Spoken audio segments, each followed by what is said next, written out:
नमस्कार। पॉलिटिक्स में आप सबों का स्वागत है। और आज हम पॉलिटिक्स में बात कर रहे हैं, क्या नीतीश की विदाई का वक्त आ गया है? जी हाँ, जिस तरीके से नीतीश की सक्रियता को दिखाने की कोशिश हो रही है, हर दिन अलग अलग तरीके से, ऐसे में ये चर्चा शुरू हो गई है कि क्या नीतीश की विदाई का वक्त आ गया है, क्योंकि ये सक्रियता ही दिखाती है कि कुछ न कुछ चीज़ें चल रही हैं। लेकिन बड़ा सवाल ये है कि इस सक्रियता के पीछे कौन है। चुनाव के दौरान तो ये समझ में आ रहा था कि सक्रियता के पीछे जदयू की एक लॉबी है, संजय झा जैसे लोग हैं, कुछ ब्यूरोक्रेट्स भी हैं जो सीएम की सक्रियता को बनाए रखने के लिए या चुनावी कार्यक्रम को इस तरीके से बनाया जाए, इस तरीके से रखा जाए कि लगे कि नहीं, नीतीश कुमार अभी भी हैं और रहेंगे, मतलब स्वस्थ हैं।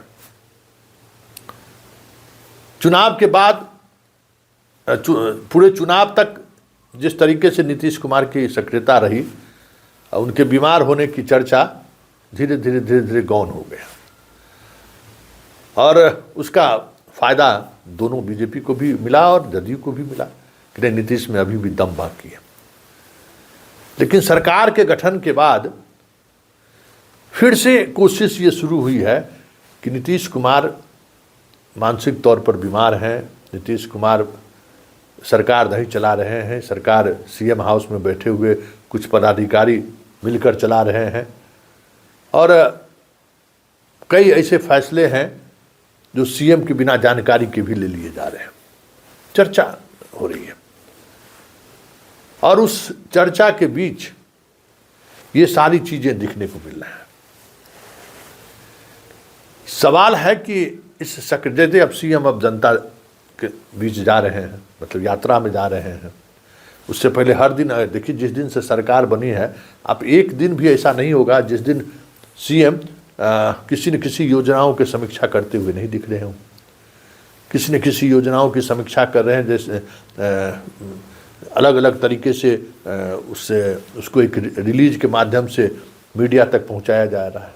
कल ही जिस तरीके से नीतीश के सोशल पेज के हैंडल से ये जारी हुआ कि भाई आपको जनता का दरबार लगाना है, जनता की समस्याओं के लिए 2 दिन सोमवार और शुक्रवार आपको बैठना है ऑफिस में। इस तरीके की कई घोषणाएं जो नीतीश कुमार सीधे सीधे मीडिया से बात करके करते थे, अब वो उनके सोशल हैंडल पेज से हो रहा है।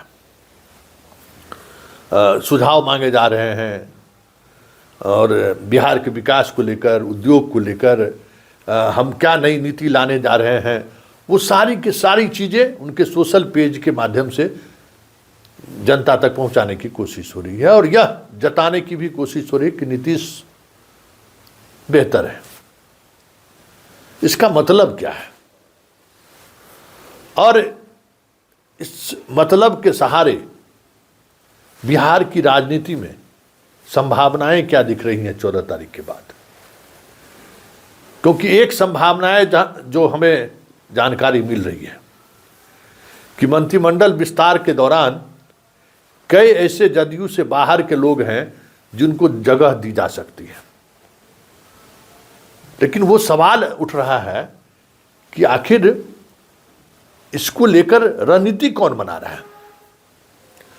प्रशासनिक फैसले दीपक कुमार ले रहे होंगे।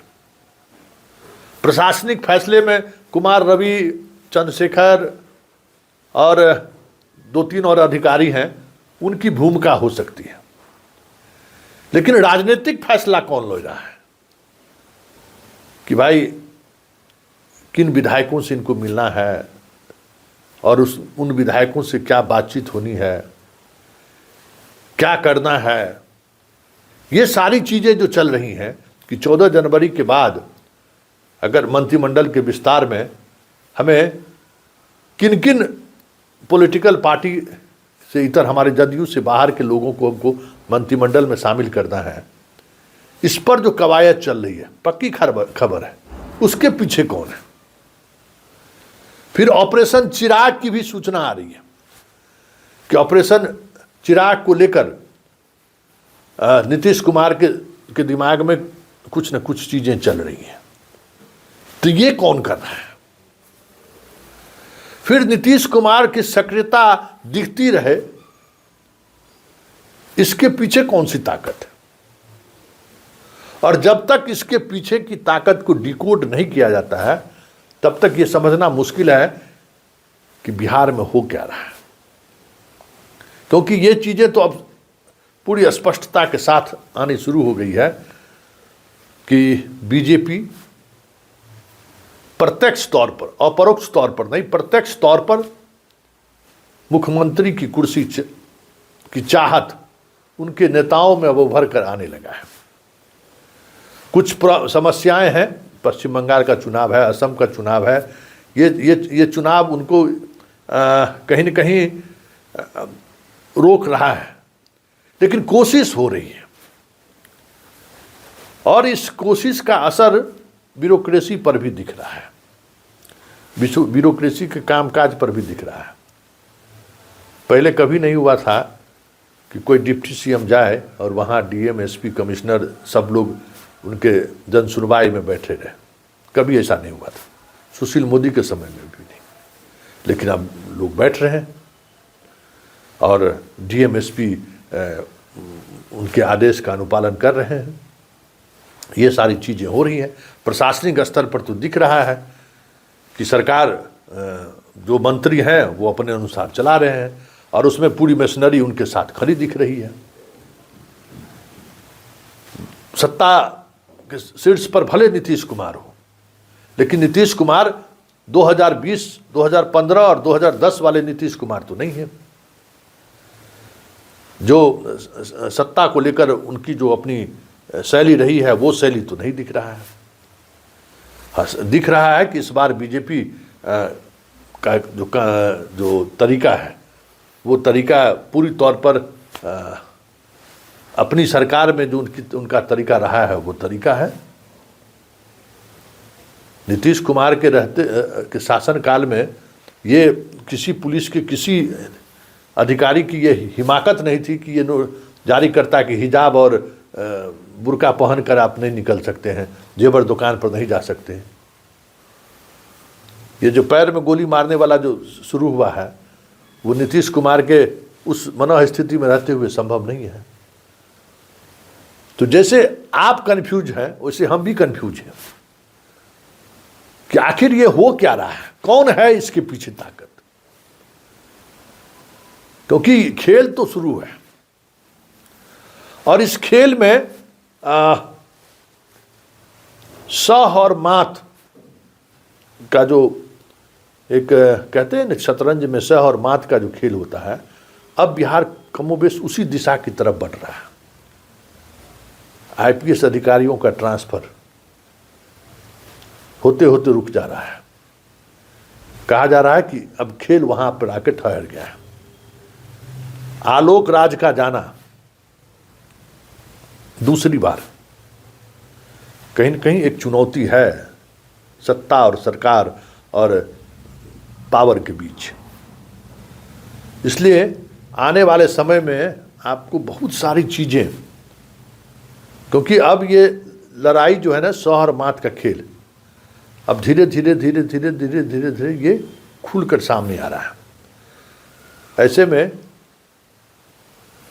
आने वाले समय में बहुत सारी चीज़ें आपको बदलती हुई बिहार में 14 तारीख के बाद दिख जाए तो कोई बड़ी बात नहीं होगी। और जिस तरीके से नीतीश को लेकर खबरें आ रही हैं वो खबरें कुछ और दिशा की तरफ भी बढ़ता हुआ दिख जाए तो ये भी कोई बड़ी बात नहीं होगी। दिशा की तरफ बढ़ने का ये मतलब नहीं है कि वो आरजेडी के साथ गठबंधन करके सरकार बना लेंगे। मेरे खबर का वो एंगल भी नहीं है, ना मेरी खबर में वो समझदारी की बात है, समझदारी की बात। मेरी खबर में जो खबर है वो यही है कि नीतीश कुमार अपनी असहजता या नीतीश कुमार की सक्रियता कुछ न कुछ ऐसे परिणाम आने वाले समय में देखने को मिलेगा जिसकी कल्पना फिलहाल राजनीतिक में बैठे हुए राजनीतिज्ञों के विशेषज्ञ नहीं कर पा रहे हैं। खेला हो बे, इंतजार कीजिए 14 जनवरी को के बाद बिहार की सियासत जो नीतीश को हाशिए पर या नीतीश को जो सत्ता से बाहर करने की जो एक खेल चल रहा है ना, उस खेल में और नीतीश के साथ जो फोर्स खड़ा है उसके बीच 14 के बाद निर्णायक लड़ाई होता हुआ दिख जाए तो ये भी कोई बड़ी बात नहीं होगी।